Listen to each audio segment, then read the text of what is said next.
नमस्कार विद्यार्थी मित्रांनो, आजच्या या व्हिडिओ सुरुवातीला मी तुमचं स्वागत करतो। आज आपण पाहणार आहोत इयत्ता 4थी, 5वी, 7वी आणि 8वीच्या स्कॉलरशिपचा विद्यार्थ्यांसाठी विशेष करून शब्दांच्या जाती, त्यात सुरुवातीला नाम याविषयी आजच्या या व्हिडिओत आपण माहिती पाहणार आहोत। तर विद्यार्थी मित्रांनो, शब्दांच्या जाती एकूण 8 आहेत। त्या 8 जातींपैकी पहिलं म्हणजे नाम, त्याच्याविषयी आपण माहिती मिळूया। तर चला पुढच्या अभ्यासाकडे वळूया। शब्दांच्या जाती, शब्दांच्या एकूण 8 जाती आहेत, त्यातील पहिले नाम। आता नामाची व्याख्या पाहूया काय सांगितलेली आहे। कोणत्याही व्यक्तीच्या, वस्तूच्या, पदार्थाच्या नावाला नाम असे म्हणतात। यामध्ये दिसणाऱ्या, न दिसणाऱ्या, सजीव व निर्जीव वस्तूंचा समावेश होतो। आपल्या परिसरात विद्यार्थी मित्रांनो जेवढ्याही वस्तू आहेत त्यांना आपण नाव दिलेलं आहे। बघा, असं म्हणतो का ए, ते, कोण, असा आरोळा मारतो का आपण, ए इकडे? नाही, तर त्याच्या नावानिशी किंवा त्या वस्तूनिशी आपण सांगतो। नाहीतर आपल्याला कळेल का त्या व्यक्तीला काय सांगायचे? असं मला सांगायचंय, ए बाळा ती चेअर इकडे आण, म्हणजे ती खुर्ची इकडे आण, असं म्हणत असताना मी त्या खुर्चीचा म्हणजे त्या नामाचा उल्लेख करतोय। त्याच पद्धतीने ह्या ठिकाणी काही व्यक्ती आहेत, काही वस्तू, ठिकाणांनी न दिसणाऱ्या वस्तूंचाही समावेश होतो। यात पाहूया व्यक्ती। आता व्यक्ती म्हणायला गेलं विद्यार्थी मित्रांनो तर रोहित, आदेश, रिया, नेहा असं सर्व व्यक्तींचा त्या ठिकाणी समावेश होत असतो। वस्तू, टेबल घ्या, वही घ्या, दिवा घ्या, किंवा आपल्या डोळ्यासमोर भरपूर वस्तू आपल्याला दिसत आहेत घरातील, त्या सर्व काय आहेत? नाम आहेत। नंतर ठिकाण, महाराष्ट्र, जळगाव, त्यानंतर आपण असे म्हणू शकतो भारत आहे, वेगवेगळ्या देशांची नावं घेऊ शकतो। हे सर्व ठिकाणांमध्ये त्यांचा उल्लेख होत असतो। न दिसणाऱ्या वस्तू, न दिसणाऱ्या वस्तू म्हणजे काय? काल्पनिक वस्तू, ज्याची आपण कल्पना करतोय। आता उदाहरणार्थ या ठिकाणी दिले स्वर्ग, स्वर्ग आपण कल्पना करतोय, गोष्टींमध्ये ऐकतोय, बघतात ना तुम्ही गोष्टी त्याच्यात, किंवा आपण पोथी पुराण असतात, रामायण, महाभारत यांच्यामध्ये ऐकलेलं आहे स्वर्ग, नरक, अमृत, परीस, राक्षस, ह्या गोष्टी काय सर्व काल्पनिक आहेत। तर चला पुढे वळूया आपण विद्यार्थी मित्रांनो। पुढचे आहे मराठी व्याकरणात नामाचे मुख्य 3 प्रकार मानले जातात। पहिला आहे सामान्य नाम, दुसरा आहे विशेष नाम आणि तिसरा आहे भाववाचक नाम। तर आजच्या व्हिडिओत सुरुवातीला सामान्य नाम म्हणजे काय त्याविषयी आपण माहिती घेऊया। विद्यार्थी मित्रांनो, सामान्य नाम मध्ये 2 आणखी प्रकार पडतात, तेही आपण पाहणार आहोत। व्हिडिओ जास्त मोठा होऊ नये म्हणून हे जे विशेष नाम आणि भाववाचक नाम आहे हा भाग 2 त्याच्यात आपण पाहूया। भाग 1 मध्ये सामान्य नाम, याचा आपण विशेष करून अभ्यास करणार आहोत। पहिलं आहे सामान्य नाम। मग सामान्य नाम म्हणजे काय? सामान्य नाम म्हणजे एकाच जातीचे विविध प्रकारच्या सर्व वस्तूंच्या त्यांच्यातील समान गुणधर्मामुळे जे नाव दिले जाते त्याला सामान्य नाम असे म्हणतात।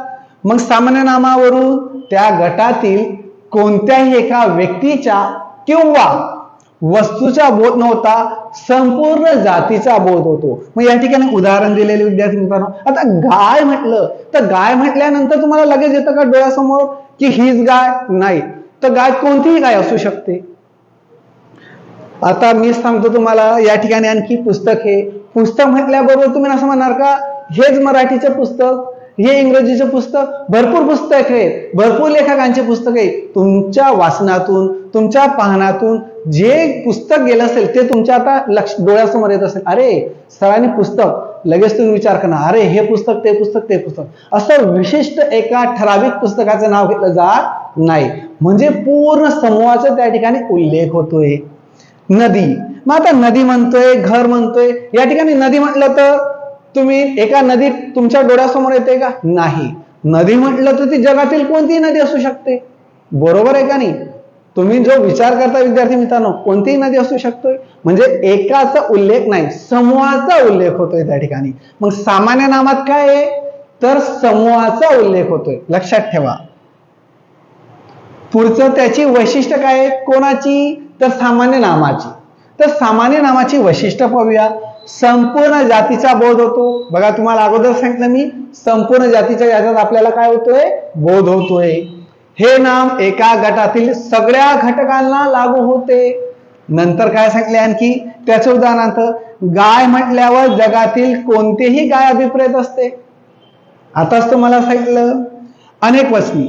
आता याचं अनेक वचन होतं का, तर सामान्य नामाचे अनेक वचन करता येते. उदाहरणार्थ पुस्तक, पुस्तके. सामान्य नामाचे विद्यार्थी मित्रांनो अनेक वचन आपण करू शकतो, लक्षात ठेवायचं. मोजता येणे, हे नामे सामान्यतः मोजता येतात. पदार्थवाचक नाम वगळता. मग सर पदार्थवाचक म्हणजे काय, तेही आपण पाहणार आहोत. कारण सामान्य नामात आणखी 2 प्रकार पडतात, तेही तुम्हाला समजून देणार आहे. म्हणून मी तुम्हाला सांगितलं की आज आपण फक्त सामान्य नाम हा टॉपिक समजून घेऊया. आता मोजता येणे म्हणजे काय, हे मोजू शकतो. आता उदाहरणार्थ गाय म्हटलं, आता बघा आपला वर्ग आहे, वर्गात तुम्ही बसले तर वर्गात वर्ग म्हटला, विद्यार्थी म्हटले तर विद्यार्थी आपण मोजू शकतो. 1 2 3 4 5 म्हणजे आपण ते मोजू शकतो, तो मोजता येतो. लक्षात येत आहे ना. हा, चला पुढे पाहूया. हे नामे सामान्यतः मोजता येतात. पुढचं आहे सामान्य नामाचे उपप्रकार. मग किती आहेत, 2. तुम्हाला सुरुवातीला मी सांगितलंय. सामान्य नामाचे मुख्यतः 2 प्रकार मानले जातात. पहिला आहे समुदायवाचक नाम आणि दुसरा आहे पदार्थवाचक नाम. आता समुदायवाचक नाम मध्ये काय आहे, त्याची व्याख्या एका जातीच्या अनेक घटकांचा समुदाय दिलेले नाव. मग अनेक घटकांचे, आता समुदायाला दिलेले नाव काय आहे, इथं उदाहरण पहा. खेळाडूंचा संघ, चोरांची किंवा दरोडेखोरांची टोळी, पक्ष्यांचा थवा, याप्रमाणे एक समूह आहे. आता पक्षी, पक्षी म्हटल्यावर तुमच्या डोळ्यासमोर लगेच आकाशात उडणारे पक्षी, लगेच तो थवा, म्हणजे पक्ष्यांच्या समूहाला दिलेले नाव. ते कशात येतंय, तर समुदायवाचक नावामध्ये येतंय. पहिला टॉपिक आला, तो समूह आहे पूर्ण. चोरांची किंवा दरोडेखोरांची टोळी. बाकी तुमच्या पुस्तकात बघा विद्यार्थी मित्रांनो, समूहदर्शक शब्द दिलेले, ते एकदा व्यवस्थित काळजीपूर्वक वाचा, म्हणजे तुम्हाला काय गोष्टी आणखी कळतील. आता पुढे पाहूया आपण पदार्थवाचक नाम. मग पदार्थवाचक नामाची व्याख्या काय दिलेली आहे, जे पदार्थ मोजता येत नाही, फक्त वजन किंवा परिणाम म्हणजे माप करता येतो, अशा पदार्थांना दिलेले नाव. आता मला सांगा विद्यार्थी मित्रांनो, चांदी घेतली किंवा पाणी, माती. आता तुम्ही बाजारात गेले विद्यार्थी मित्रांनो, तसं म्हणणार का, मला 1 चांदी द्या, मला 4 चांदी द्या, असं म्हणतो का. तुम्हाला पाणी घ्यायचे असेल, मला 1 पाणी द्या, मला 3 पाणी द्या, 5 पाणी द्या, असं म्हणतो का आपण, नाही.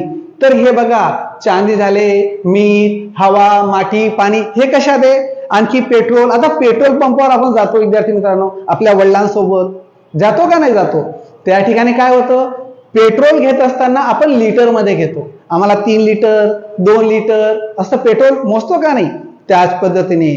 मग हे काय आहे विद्यार्थी मित्रांनो, बघा पदार्थ मोजता येत नाही. हे मोजता येत आहेत का, नाही. हे आपण लिटर किलो ह्या मापांमध्ये घेत असतो.